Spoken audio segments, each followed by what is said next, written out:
Good morning, ladies and gentlemen. Welcome to my new video. So this is breaking news. Looks like Iran is being attacked again, so I'm going to be covering that. Make sure you check out my new channel. I've got some important discussions talking about the biggest puppet states in the world. So I made a top 15 list. So make sure you're on the new channel to check that out on the new channel. So make sure you go there. But let's focus on what's happening in Iran right now. Good morning, ladies and gentlemen. Welcome to my new video. So we have more breaking news today. Looks like United States is attacking Iran again, and they have already attacked various military sites all across Iran. And as you can see from the map, all the red dots is where they have been attacking. So they have been attacking close to Ketchum Island, and you can see they've also been attacking some coastal areas of Iran, taking out radars and anti-aircraft guns and missiles. So why are they attacking Iran? So you can see from this message here, Homeland Security sent a message out saying that two US Army pilots were rescued after their Apache helicopter crashed off the coast of Oman while conducting a patrol mission. CENTCOM said both crew members were recovered. So, CENTCOM, as well as US Homeland Security, confirmed that the helicopter crashed.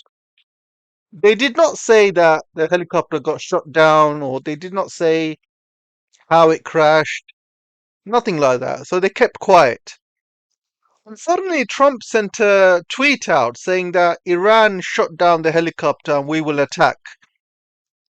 So obviously, Trump is completely going against US Homeland Security and CENTCOM. They're sending out completely different messages.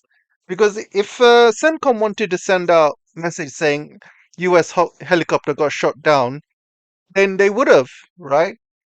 Because that is part of the, CENTCOM intelligence services, military service.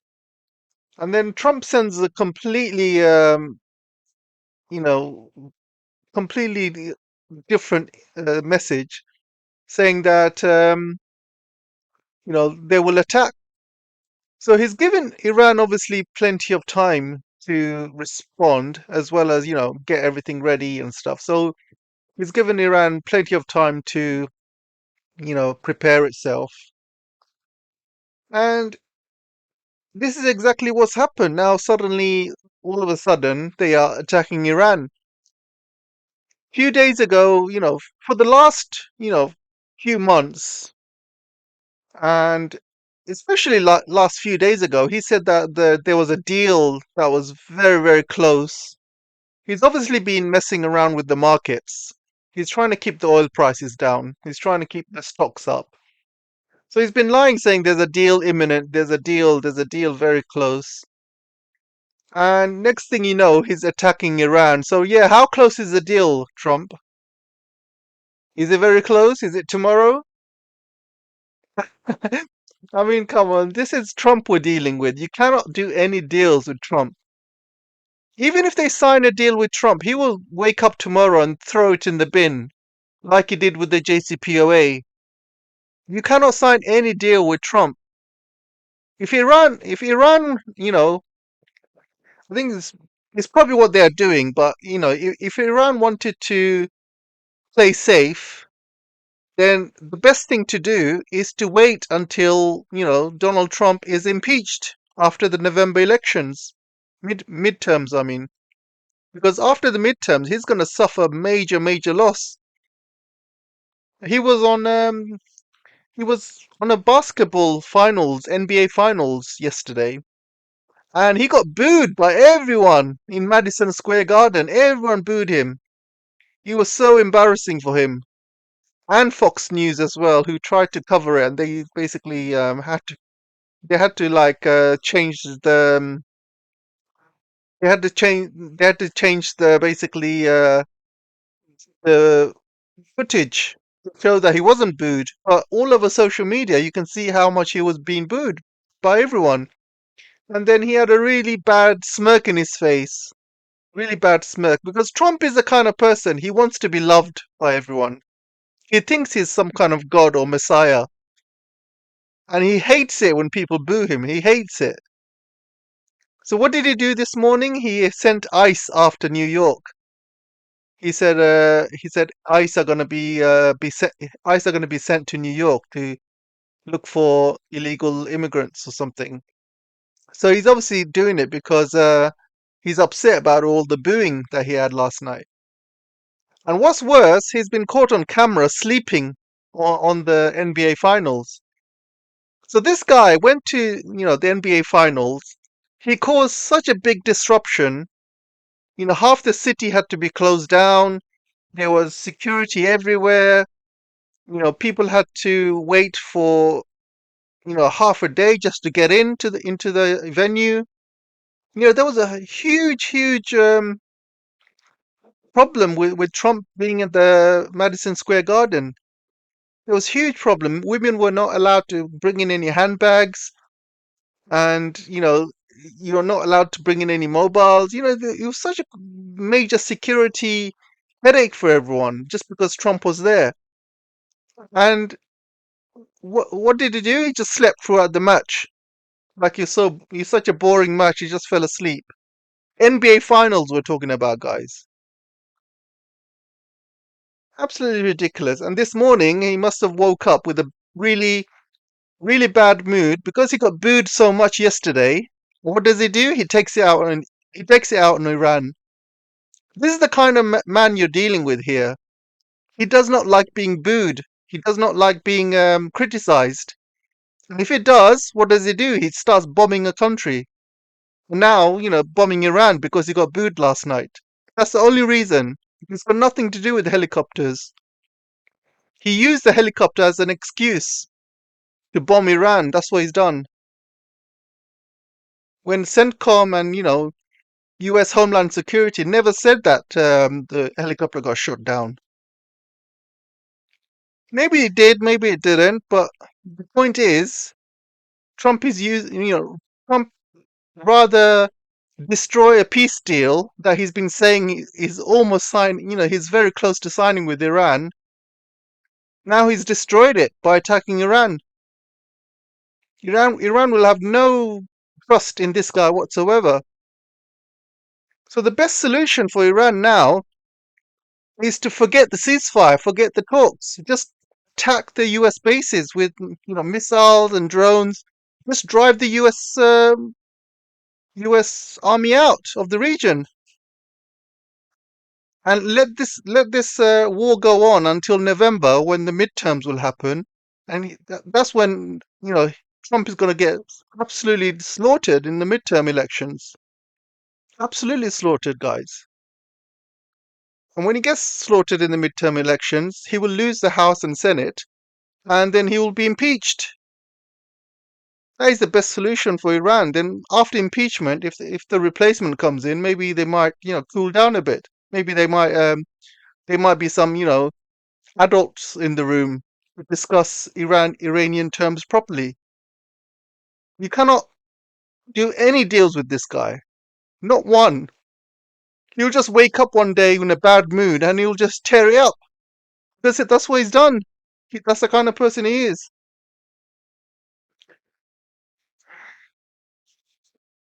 So yeah, if I was Iran, guys, I would just focus on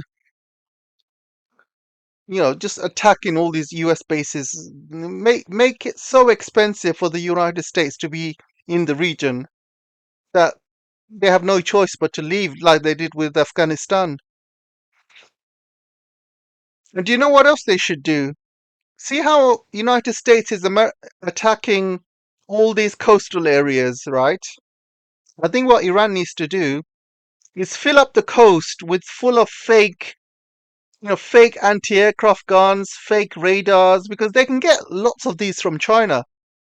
They can get hundreds and thousands of these fake anti-aircraft guns, and and these anti radars, or sorry, radars, and just fill up the coast with them. And these fake stuff you can get from China, they look like the real thing. They even have the heat signature as well. So I think that's what Iran needs to do. Just fill up the coast with all of these fake products and let the Americans just waste their missiles on them. Because the Americans will just fire missiles at these targets all day long, and eventually they'll run out. So I think that's what they need to do, and attack the US bases. Forget Israel for now. Let Hezbollah deal with Israel. And I think Hezbollah are doing a pretty good job on Israel. And if Israel fires at Beirut, then Iran can fire some missiles at Israel to help out. But in the meantime, I think what Iran needs to do is make their area safe. That means get rid of all the US bases in the area. So future attacks on Iran are going to be very, very expensive and very difficult if they can take out all of these bases all across Iran, and maybe hit some of these GCC countries because they're obviously using the airspace to attack Iran. These mini Israeli countries like Dubai, Kuwait, Bahrain, Qatar, just take them out first. And hopefully there's a color revolution in those countries, and the people will rise up and get rid of their leaders. Let's hope that happens. I think Iran needs to focus on its own areas and focus on the keeping the Hormuz Strait, you know, safe, and keep all the Americans out of that region. I think that's what they need to focus on. Then they can once this is done, then they can focus on Israel, and taking out Israel will take a longer job, but it needs to be done strategically. It's not going to be easy, but things need to be done at a step at a time. So Fox News is saying that the helicopter was taken out by a drone. I don't believe that, guys. I don't believe a drone took down the Apache helicopter. I think it could have been like small arms fire from a boat, or maybe like an anti-aircraft missile coming from Iran, or even from a boat. Um, because these Shahid missiles or Shahid drones are very slow. They make a lot of noise, and the Apache aircraft is armed enough to take them out. So I'm not sure if it was a drone, but that's what Fox News are saying. But nobody believes Fox News anyway. Let's talk about Japan next.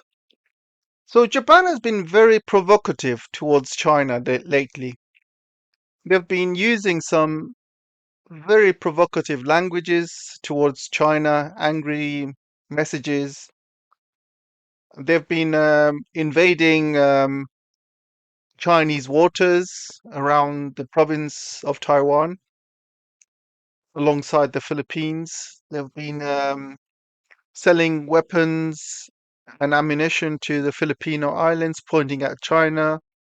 They've been calling China an enemy. They've been harassing Chinese tourists in Japan. The list is endless, guys. They've done a lot of things lately to really, you know, uh, they've not been helping, let's just say. And so China, in return, has basically sanctioned Japan with some of the rare earths. And Japan initially were, they initially said, "Oh yeah, we can handle it, no problem." And then a couple of days went by, and suddenly United States is messaging China, and especially Trump is messaging China, and he's saying that please, please allow rare earths to be shipped to Japan. Please, we beg you, you know. And China said no. It's so funny. And China said no, basically. And Trump is literally begging to China to allow rare earths to be sold to Japan. So why is he begging China to sell rare earths to Japan? He's not begging for China to sell rare earths to America. Why is this begging to sell rare earths to Japan? So first of all, there's a lot of people who have kind of different um, takes on it, and one of the takes is mainly because United States has been buying a lot of rare earths from Japan, and Japan has been buying a lot of rare earths from China. So, sanctioning Japan is like sanctioning United States because obviously there are military limits. Military cannot buy from China because United States military is banned from buying any rare earths from China. So they buy it from Japan instead. So if they sanction Japan, then United States military is also sanctioned really big time. So that is a big problem, and this is why Trump has been begging China to sell to Japan because United States is also sanctioned as well. And because China said no, what did the United States do? They basically sanctioned BYD and Alibaba and many other Chinese companies, and they put them on some sort of blacklist. You can see here they put them on some sort of blacklist, which means that they're saying that Alibaba, BYD, and a few other Chinese companies are linked to the Chinese military, and they've been using this excuse for years now, right? They've got over 1,000 companies, Chinese companies, in the blacklist, and if you're in the blacklist, then Nvidia cannot sell you any chips, or you cannot buy any advanced chips or any advanced materials or equipment, software, from United States and its allies. So they've put BYD and Alibaba and a few other major companies in there, and it's just an excuse, guys. And because China said no, they're not gonna, give rare earths to Japan. America has been very, very, very, very petty about it. So China will respond. My opinion, right, guys? This is my opinion, guys. This is not coming from the Chinese government or anything like that. My opinion, I think China is about time China sanctions Tesla and Apple. And the reason I say that is because Tesla is Elon Musk's, right? And Elon Musk owns SpaceX. And SpaceX is linked to American military because SpaceX, they're using SpaceX to kill Russians in Ukraine. They use SpaceX to do color revolutions. They use space, there's satellites all over the earth spying on everyone. So it's obviously for military use, SpaceX. So if Elon is controlling SpaceX, he will use the same technology on Tesla, guaranteed for sure. So I think what China should do, not completely ban Tesla from China, but put some sanctions on Tesla, put some restrictions on Tesla, make life extremely hard for Tesla to operate in China. I think that's what they should do, and they should do the same thing with Apple because Apple have sent their factories to India. Not all the factories, but I think some of the factories have gone to India, which means China has lost a lot of jobs because of it. And and I think it's about time that Apple was sanctioned in China and let Huawei, run free. Give Huawei all the, advantages that they can get because I think it's time for Apple and Tesla to be sanctioned heavily in China. Not ban them completely. Obviously, I'm not saying that. I'm just saying that they should be maybe they should be taxed more, or maybe they should have restrictions or limits how much they can sell in China, something like that. Because otherwise, you know, it's not fair. BYD is not even allowed to it's not even allowed to sell in United States. They put all these restrictions and tariffs on it. Now they put BYD on the military um, military list. and same with Alibaba. So I think China should do the same for big American companies who are operating in China. It's like for like, guys. Tit for tat, basically. Well, that's my opinion anyway. Let me know what you guys think. So these are some of the American bases that Iran is looking to attack. But like I said, guys, I think Iran just should just focus on these bases and make this war into a very, very long, expensive war for the United States. I think Iran should take its time, forget the ceasefire talks, a- and then strike these bases and American targets throughout the region. And they also need to take out any AI data centers in the region, take them out because these are American businesses making money in the GCC. Take them out. They need to cut any undersea cables in the Strait of Hormuz. That's what they need to do. They need to make life very, very difficult for the Americans to stay in the region. Very difficult. And this is the only way they will win. I mean, Iran has fought a long war with Iraq for 10 years. So, and they've been attacked with these sanctions for over 50 years. So Iran can handle a long war. They don't need a quick war. They can, this is an existential threat for Iran for their survival. So I think they need to take their time attacking these bases, but attack them with precision, not just throw missiles at them. They need to do it with precision. They need to throw obviously some dummy missiles, dummy drones, so they get taken out by anti-aircraft missiles. Let the anti-aircraft missiles run out of missiles, then they can start firing the real ones. Things like that. They need to be very strategic how they attack these bases. So I think that's what Iran needs to do, and they need to probably do it for the next few years. Just stick to that strategy, and eventually America will lose so much money and resources and probably lives in this region that they will have no choice but to leave. That's what they done with Afghanistan.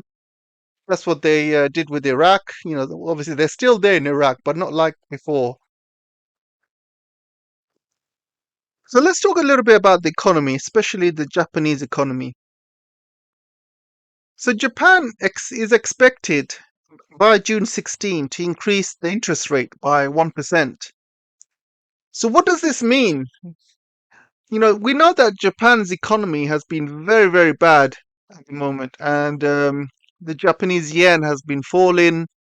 Their yields have been absolutely atrocious, and so they have no choice but to increase their interest rate. So, what does it mean by increasing interest rate? Well, Japanese bonds have been useless for many years because of the low interest rate, and because the interest rate was so low in Japan that Japanese banks and businesses were mainly buying US Treasury bonds. So, as you know, Japan has been the biggest buyer of US Treasury bonds for years, and right now they are still the biggest buyer. So, when Japan increases the interest rate by, up to 1%, this will start making the Japanese bonds much more attractive. So, what you're going to see is banks, building societies, businesses are going to start selling US bonds, Treasury bonds, and they're going to start buying Japanese bonds instead. And this is really bad news for the American Treasury market because this means that the yields will rise on the US Treasury bonds.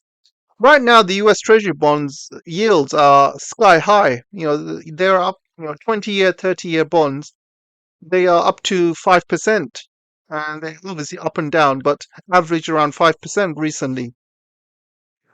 And this is going to be really, really bad news for the American bond market. And and Japan has got no choice but to do that. And I'm pretty sure that Scott Bessent and many other, you know, uh, people at the Fed in America have been telling Japan not to increase their interest rates for years because Japan has been basically a vassal state of the United States. and Japan does whatever the United States wants, including destroy their own economy, destroy their own yen, and obviously sign the Plaza Accord, which completely destroyed them for like 20, 30 years. So I think Japan feels that they have no choice, but they have to do it because their economy is in free fall. Inflation's running sky high, their yen is falling, their yields are breaking, so they have no choice but to do it. And when they do it, you're going to see a big spike in yields in the American bond market, and that's going to cause major, major issues. Either America will have to buy its own bonds, and that means they have to print money, or they're going to have to, increase interest rates on the American side, and which they don't want to do because obviously, if they increase the interest rates in America, that's bad news because America is a hugely indebted country, and that means that they have to pay back more on their debt, and um, and that's really really bad news. And when that happens, you're going to see the markets start crashing, and it's going to cause all sorts of mayhem. Even today, markets have been crashing all over United States. All the markets have been absolutely crashing, mainly down to the news that Japan is gonna increase the interest rates. Also because I think they heard that they were going to attack Iran again, because that will probably also cause some of the market crash as well. So yeah, so that I thought I'd kind of keep you guys updated with some economic news. And finally, I wanted to talk about there's a story that the Trump administration has agreed for 3 billion to be transferred to Iran from uh, from frozen accounts in UAE. And obviously, I'm not sure how true this is, by the way, but it could be true. I don't know. And and it's basically been transferred from UAE 3 billion. So why suddenly is it been transferred suddenly from UAE to Iran?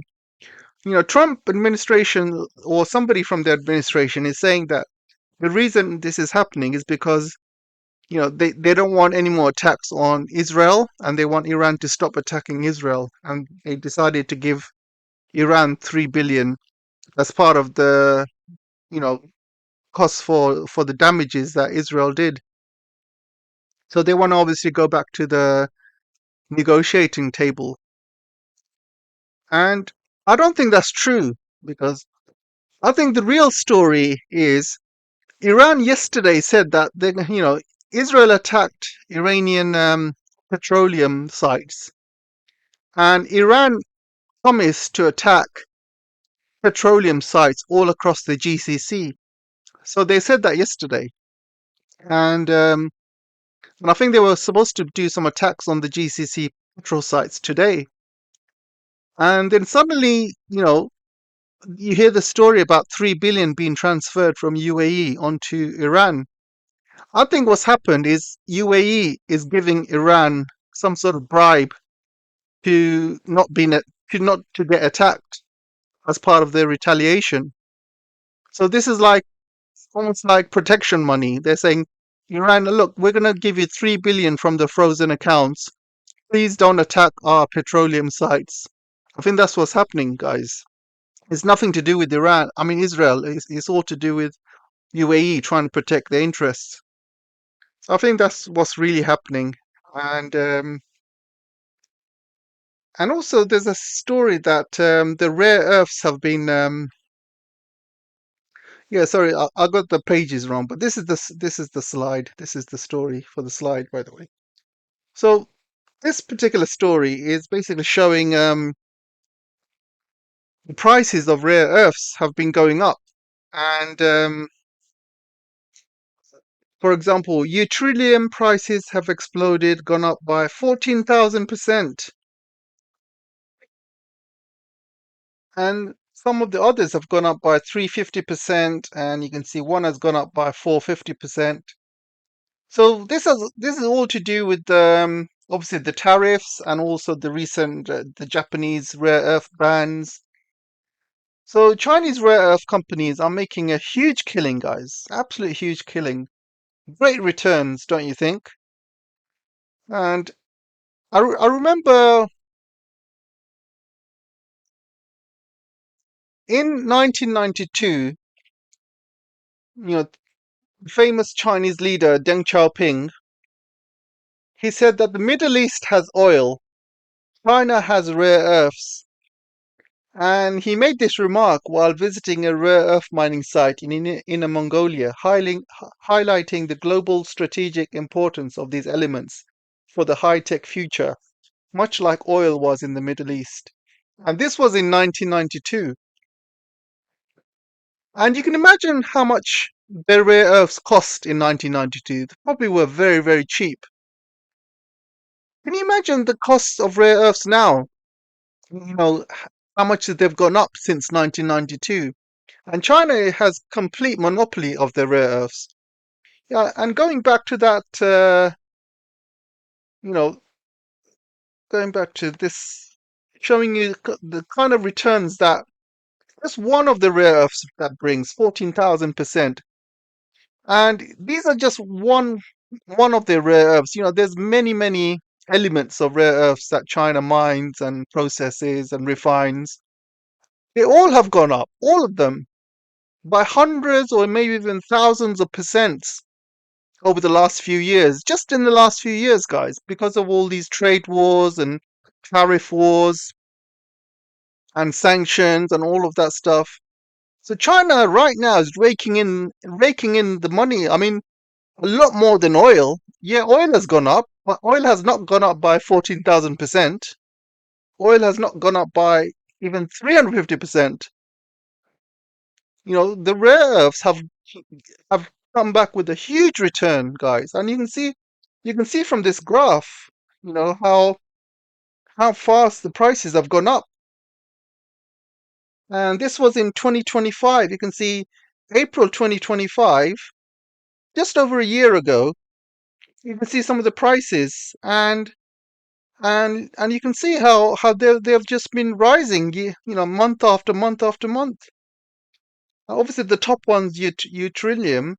But there's a lot more. There's hundreds and hundreds of rare earths that China mines and produces, refines, and sells to the world. They've all gone up, all of them. You're showing three here, but there's at least 100 or maybe more. Anyway, guys, that's all for now. Make sure you go to my new channel. I've got some new videos up on my new channel talking about top 15 biggest puppet states of the world. These were my list, and you're welcome to listen to it, see if you agree with it or not. But it's a very, very good discussion we're having. People are, basically messaging me regarding it. So it's very good if you guys can get involved. Make sure you check out the new channel, Multipolar World Order. The link is in the description.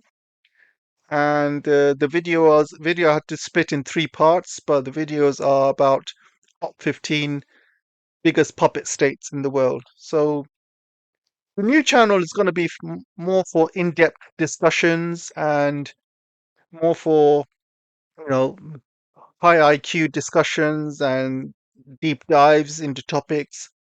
While this one is more about breaking news, I'll be sending out news articles here and there, controversial items and talks. So yeah, both channels are still open, but obviously check out the new one, subscribe to the new one, and eventually I will be moving to the new one as well. Once it's fully monetized and fully, I'll be moving from this one to the new one eventually. So make sure you're on there. If you're not, make sure you subscribe and go watch all the videos there. All right, guys. I'll see you soon, and I'll see you shortly in part 2.